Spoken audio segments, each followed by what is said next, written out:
1962 में 1962 में अष्टाग्रह योग आया था।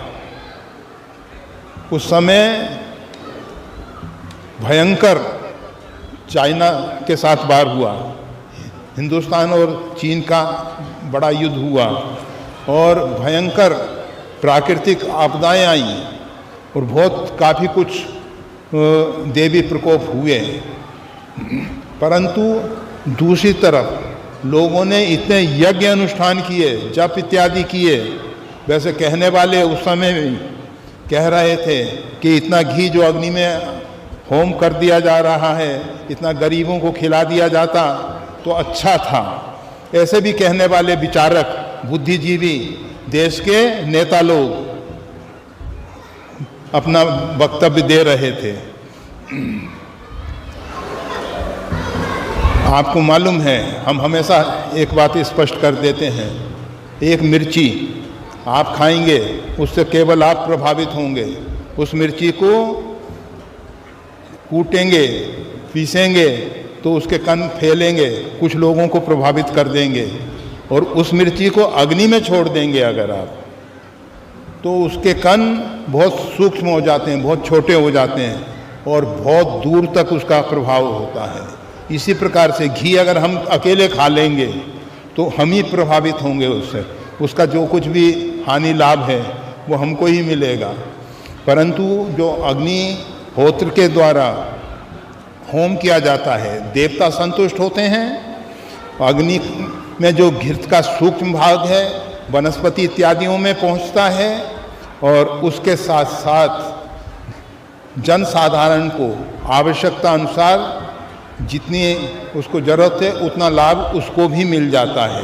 तो यज्ञ जो है पवित्र कर्म है। यज्ञात भवन्ति पर्जन्या, पर्जन्या धन संभव।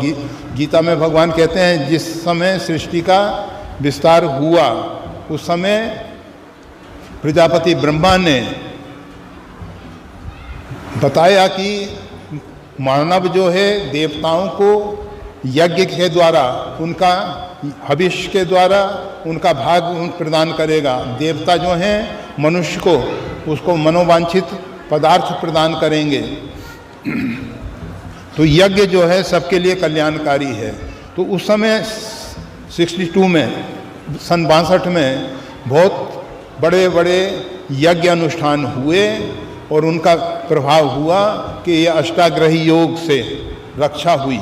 वैसा योग अभी तक नहीं आया है अष्टाग्रही योग, क्योंकि 9 ग्रह में से 8 ग्रह एक घर में कभी नहीं बैठते, जल्दी नहीं बैठते हैं। आया तो है ही। तो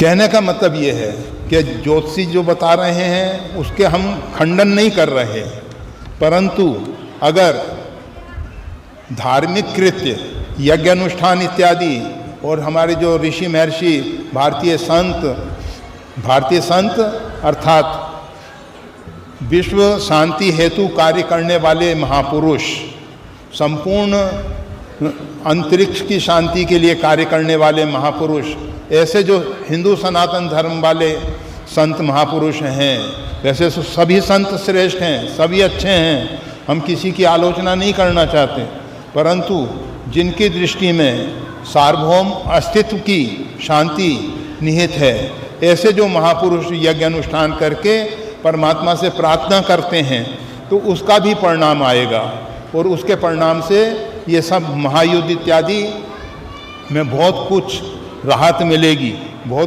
मिलेगी, उससे हम सब की रक्षा हो सकती है। तो अपनी रक्षा के लिए, सार्वभौम पृथ्वी की रक्षा के लिए और भी संपूर्ण अस्तित्व की रक्षा के लिए यज्ञादिक पवित्र कार्य किए जाएं, कराए जाएं। और यज्ञों में भी यज्ञानाम जप यज्ञोष्मी, जप यज्ञ बहुत श्रेष्ठ है। जप यज्ञ करें, भगवान का नाम जप करें तो अच्छा होगा, रक्षा होगी। अपने आप की सुरक्षा के लिए सबसे अच्छा है कि नित्य प्रति 21,672 श्वास प्रत्येक दिन के लिए निर्धारित है औसतन रूप में। कोई उसमें से ज़्यादा खर्च करता है, कोई कम खर्च करता है।